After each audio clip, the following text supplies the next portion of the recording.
कहानी की शुरुआत एक बड़े जंगल से शुरू होती है जिसके ऊपर एक हेलीकॉप्टर उड़ रहा था। जल्दी ही हेलीकॉप्टर नीचे उतर जाता है, जिसके बाद 3 मुजरिम एक गाड़ी के पास आते हैं। ये गाड़ी सारा नाम की लड़की की थी। तीनों मुजरिमों ने एक अमीर बंदे की बच्ची को अगवा किया था, इसलिए तीनों कुछ दिनों तक जंगल में छुपने वाले थे और सारा उनकी छुपने में मदद करने वाली थी। सारा जल्दी जल्दी सभी को गाड़ी में बिठाकर जंगल के अंदर जाने लगती है। सारा का काम था कि वो तीनों को एक सुरक्षित घर तक छोड़ आए और फिर इसी के साथ उसका काम खत्म हो जाना था। गाड़ी लगातार आगे बढ़ रही थी, लेकिन इसी बीच गाड़ी का इंजन गर्म हो जाता है। सारा अकेली ही पानी ढूंढने चली जाती है। उसके जाने के बाद सैम गाड़ी से उतरता है, जबकि उधर सारा पानी ढूंढ रही थी और इसी बीच कुछ जंगली उसे देख लेते हैं। उधर लीजा भी गाड़ी से उतर गई थी, जबकि दूसरी तरफ जंगली सारा का पीछा करने लगे थे। जल्दी ही वो उसे घेरने लग जाते हैं। सारा खुद को बचाने के लिए गोली चलाती है और सैम उसकी आवाज सुनकर डर जाता है। जंगली गिनती में ज्यादा थे, इसलिए वो जल्दी ही सारा को पकड़ लेते हैं। सैम डर कर गाड़ी चलाता है और फिर वहाँ से भाग जाता है। गाड़ी को बंद हुए काफी समय हो गया था, इसलिए उसका इंजन ठंडा हो गया था। कुछ ही देर बाद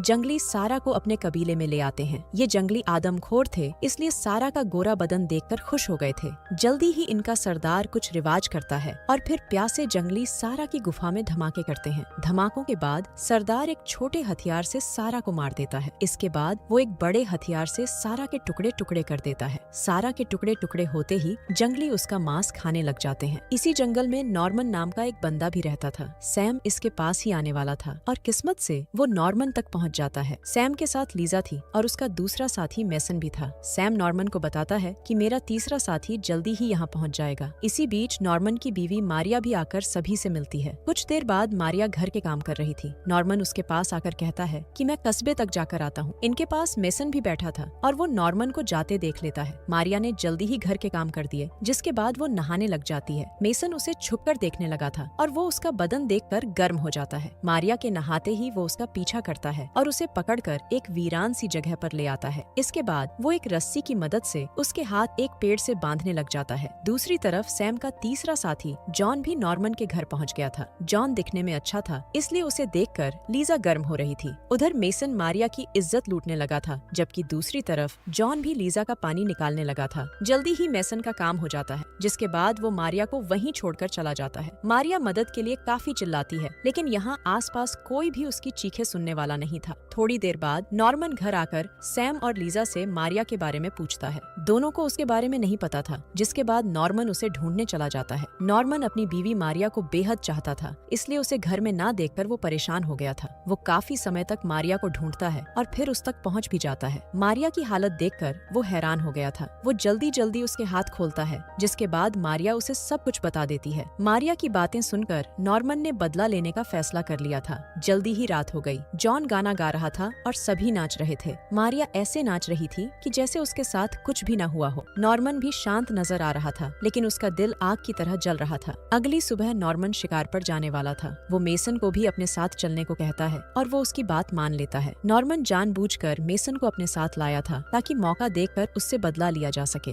उधर मारिया अपने पड़ोसी के पास पहुंच गई थी। वो उसे सब बताती है कि मेरे घर में 3 मुजरिम हैं और उन्होंने एक बच्ची को अगवा कर रखा है। मारिया चाहती थी कि पड़ोसी बच्ची के घर वालों को फोन करे। वैसे बच्ची के बारे में हर पेपर में छपा था, इसलिए सभी के पास बच्ची के घर वालों का नंबर था। उधर नॉर्मन मेसन को उसी जगह पर ले आता है। यहाँ उसने मारिया की इज्जत लूटी थी। नॉर्मन उसे गन नीचे रखने को कहता है और फिर उसे जल्दी जल्दी एक पेड़ से बांध देता है। इसके बाद वो एक सीटी बजाता है और सीटी सुनकर कई जंगली मेसन की तरफ बढ़ने लगते हैं। नॉर्मन इन आदमखोर जंगलियों को जानता था और वो भी नॉर्मन को अपना दोस्त मानते थे। दूसरी तरफ बच्ची के माता पिता काफी उदास नजर आ रहे थे, क्योंकि उन्हें अपनी बच्ची के बारे में कुछ पता नहीं था। बच्ची के बाप का नाम विंस और उसकी माँ का नाम वीना था। इसी बीच कोई विंस को फोन कर उसे बच्ची के बारे में बता देता है। विंस और वीना जल्दी जल्दी जंगल की पुलिस के पास आते हैं। बच्ची जंगल के जिस हिस्से में थी वो दूसरे देश में पड़ता था, इसलिए पुलिस उनकी मदद नहीं कर सकती थी। विंस उन्हें कुछ पैसे देता है, जिसके बाद पुलिस उन्हें बॉर्डर पार करवा देती है। उधर नॉर्मन के घर के बाहर जॉन और लीजा बैठे थे। इसी बीच उनकी नजर एक गाड़ी पर पड़ती है, जिसके बाद वो सैम को बाहर बुलाते हैं। वैसे ये गाड़ी विंस की थी। उसकी गाड़ी को सैम पुलिस की गाड़ी समझता है, जिसके बाद वो सभी बच्ची को लेकर भागने लगते हैं। भागते भागते वो उसी जगह तक पहुंच गए। यहाँ नॉर्मन ने मेसन को बांधा था। सभी के सामने मेसन की बची खुची लाश पड़ी थी। सभी को लगा कि उसे किसी जानवर ने मार दिया, जिसके बाद वो फिर से भागने लगते हैं। उधर विंस और उसके 2 साथी नॉर्मन के घर में आ गए थे। विंस अपने साथ 2 बंदे लाया था ताकि वो उसकी मदद कर सकें। नॉर्मन उन्हें सब कुछ बता देता है, जिसके बाद वो भी विंस की टीम में शामिल होकर बच्ची को ढूंढने लग जाता है। दूसरी तरफ सैम की टीम लगातार चल रही थी और उन्हें कुछ जंगली देख लेते हैं। सैम की टीम को देखकर उनके मुंह में पानी आ गया था। उधर विंस की टीम भी लगातार चल रही थी क्योंकि वो हर हाल में बच्ची को बचाना चाहते थे। वैसे सैम की टीम बच्ची का पूरा ख्याल रख रही थी। उन्हें पता था कि अगर पुलिस उनके सामने आई तो वो बच्ची को ढाल बनाकर बच सकते हैं। जंगलियों ने जब से सैम की टीम को देखा था तब से वो पूरे सतर्क हो गए थे। देखते ही देखते कई जंगली उन पर नजर रखने लगे ताकि सही समय आने पर सभी को मारा जा सके और कोई बचकर भाग भी ना पाए। वैसे कबीले में तो जश्न शुरू हो गया था क्योंकि उन्हें आज काफी मांस मिलने वाला था। शाम होते होते सैम की टीम एक नदी पार करने लगी और कई जंगली नदी किनारे छुपकर उन पर नजर रख रहे थे। सैम की टीम जैसे ही किनारे पर पहुंचती है तो एक जंगली तीर चलाता है और सीधा जॉन मारा जाता है। अब सिर्फ सैम और लीजा ही बचे थे। सैम जंगलियों का मुकाबला करने की कोशिश करता है लेकिन जंगलियों की गिनती ज्यादा थी, इसलिए वो जल्दी ही उन्हें पकड़ लेते हैं। दूसरी तरफ विंस की टीम ने भी नदी पार कर ली थी। इन लोगों को जंगली जानवरों की आवाजें सुनाई दे रही थी, जिस कारण ये लोग सतर्क हो गए थे। उधर मारिया को नॉर्मन की फिक्र होने लगी थी, जिसके बाद वो आस पड़ोस के लोगों को इकट्ठा कर नॉर्मन की तरफ बढ़ने लगी थी। उधर जंगली सैम और लीजा को बांधकर कबीले की तरफ जा रहे थे। जंगल के दूसरे हिस्से में कुछ जंगलियों ने विंस की टीम पर हमला कर दिया। नॉर्मन उन्हें झुकने को कहता है लेकिन कोई भी उसकी बात नहीं मानता और जंगलियों पर गोलियां चलाने लगते हैं। जल्दी ही मारिया की टीम भी उनके पास आ जाती है और वो भी जंगलियों को मारने लगते हैं। नॉर्मन सभी को गोलियां बंद करने को कहता है लेकिन जंगली लगातार तीर चला रहे थे, इसलिए कोई भी उसकी बात नहीं मानता। जंगलियों ने नॉर्मन को पहचाना नहीं था, इसलिए ये सब कुछ हो रहा था। देखते ही देखते बाहरी लोगों ने कई जंगली मार दिए, जिस कारण बचे हुए जंगली भाग जाते हैं। दूसरी तरफ सैम और लीजा कबीले में थे और उन्हें देखकर पूरा कबीला खुश हो गया था। कबीले में आज काफी मांस आ गया था, जिस कारण सभी नाच रहे थे। सैम और लीजा बेहद डरे हुए थे क्योंकि उन्हें कुछ भी समझ नहीं आ रहा था। जल्दी ही सरदार के इशारे पर प्यासे जंगली लीजा की गुफा पर टूट पड़ते हैं। इसके बाद वो दोनों को बांधकर काफी मारते पीटते हैं। रात होते ही सरदार अपने बंदों से कुछ कहता है, जिसके बाद सैम को उसके पास लाया जाता है। सरदार अब सैम को मारने वाला था। वो इस बार छोटे हथियार से सैम को नहीं मारता, बल्कि बड़े हथियार से ही उसके टुकड़े टुकड़े कर देता है। वैसे भी सैम ऐसी ही मौत का हकदार था क्योंकि वो साला पैसे मिलते ही बच्ची को मारने वाला था। उसके टुकड़े होते ही सभी उसका मांस खाने लग जाते हैं। अगली सुबह विंस और मारिया की टीम कबीले के पास पहुंच जाती है। इस बार नॉर्मन सभी को पीछे रोकता है और विंस को लेकर सरदार के पास आ जाता है। वो उससे सैम के बारे में पूछता है। सरदार उसे सैम का सिर दिखाकर कहता है कि इस साले को हमने काट दिया था और इसके साथ वाली खुद ही मर गई। नॉर्मन अब उससे बच्ची के बारे में पूछता है। सरदार बताता है कि वो सुरक्षित है क्योंकि हम बच्चों को नहीं मारते। कहानी के आखिर में विंस को उसकी बेटी मिल जाती है, जिसके बाद सभी कबीले से चले जाते हैं। इसी के साथ इस कहानी का यही अंत हो जाता है।